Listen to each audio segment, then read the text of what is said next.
Okay, so clearly the video cuts out at 10 minutes.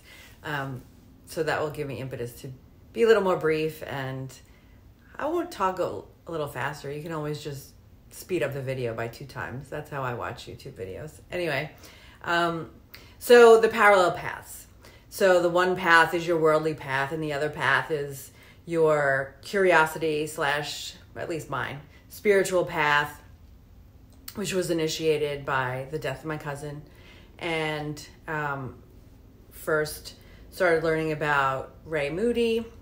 And, I found through my life that when you are ready for the next step, the resources show. And I've always had a curiosity for learning and for growth. And those things are very important. Everyone doesn't have that, and that's fine. That's not a judgment. Everyone's different. Everyone has the right and the freedom to live their life as they see fit, and that's fine.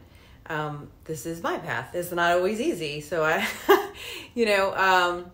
do recommend it, but it's not easy. It's hard, and but it's always better, right? I mean, if you do why do people do adventure races? Why do people do triathlons? Why do people climb Mount Everest? It's hard, but it's so cool at the end.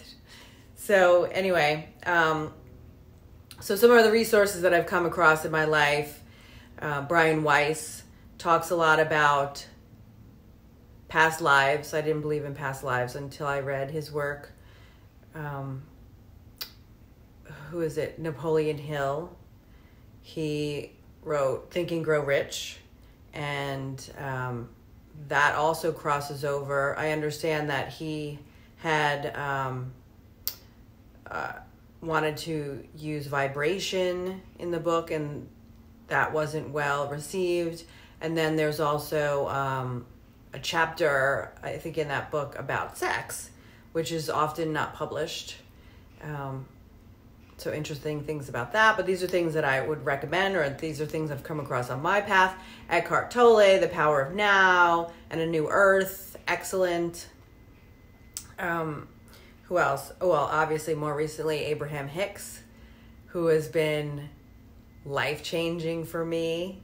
And all of these things I came across through synchronicities and through listening to basically my inner guidance.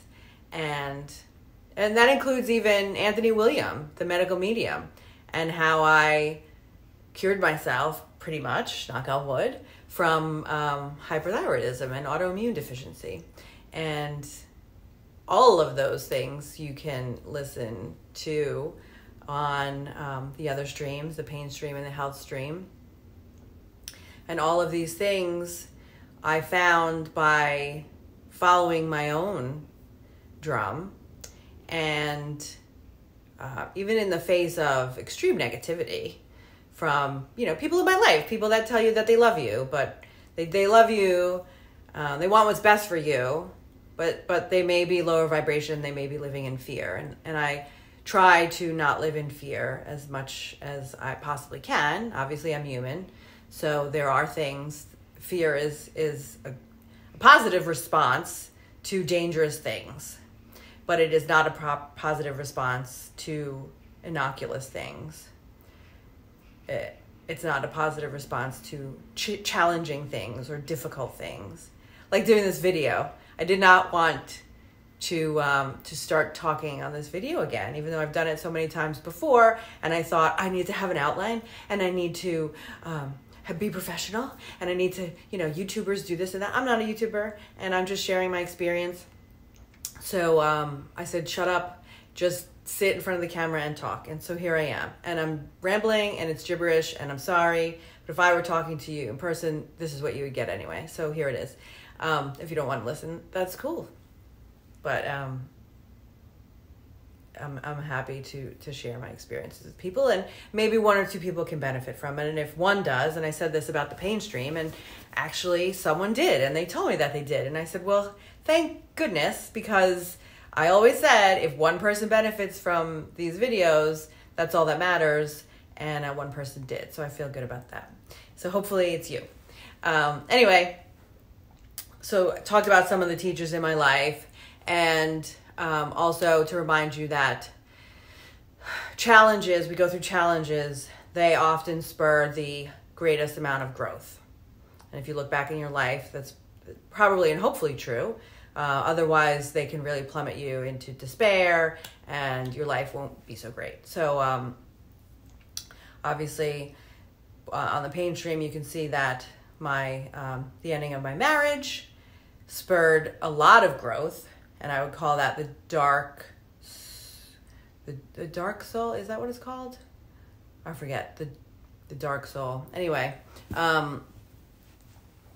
that spurred a lot of growth. And the result of that was me learning about Abraham Hicks and being really propelled on this path even much faster and greater than I ever could have thought. So that was what brings us to the ayahuasca adventure. What I can say is that not everyone is ready. You should only do things that you're called to do. And that maybe, when I first learned about Abraham Hicks, I was not ready, but it planted seeds. So I heard about Abraham Hicks from one person, wasn't ready, didn't pursue it, heard about it from another, and this is over the course of years. And eventually, when I was ready, I gravitated and resonated like crazy. And then once I did that and learned more of what they have to teach and put that teaching into practice, oh my God, life is so good. Life is so good. And I just want everyone to feel that. Anyway, so Abraham Hicks talks a lot about manifesting, and I learned to manifest, and it's a real thing. And I know it's a real thing, and maybe you can see that it's a real thing for your life too, because I looked back on my life and I thought, well, how did I do these things that were hard when I was younger? And there was a lot of hard work and grit, but the things that I did, the odds were against me, and I did them anyway. And now that I look back, I'm like, how did I do that? And I manifested those things. I didn't know I was doing that at the time. We never really know. But I manifested those things because I believed they were going to happen. I wasn't going to stop until they did. And I thought, well, how did I lose that? And, you do lose that because there's a lot of negative feedback from the world that tells you can't do things, you can't do this, you're not good enough, you're not pretty enough, you're not smart enough, you're not rich enough, you're not. Well, look at the people who do. They were all those nots too, but they decided that wasn't going to stop them. Anyway, I wanted to get that back because that's how we were put on this planet, and that's how we are to succeed on this planet, and that's how I wanted to live my life. So manifestation is really important, but understanding manifestation, it's not just think positive and everything works for you. It's not just, believe something, or, put a picture from a magazine on a vision board and it's going to come true. Research it, study it, learn, and learn how to manifest, and life will definitely get better. The other thing I recommend is marching to the beat of your own drum. And if you can't find someone to march with you, just march alone. And eventually, you'll start singing and dancing, and then people will follow you. Not everyone. Some people will think you're a wacko and think you're an idiot and be jealous of you and whatever darts they want to throw, which is fine because the darts don't hurt. They just bounce right off, which is cool. Anyway, we're getting up on another 10 minutes. I'll be right back.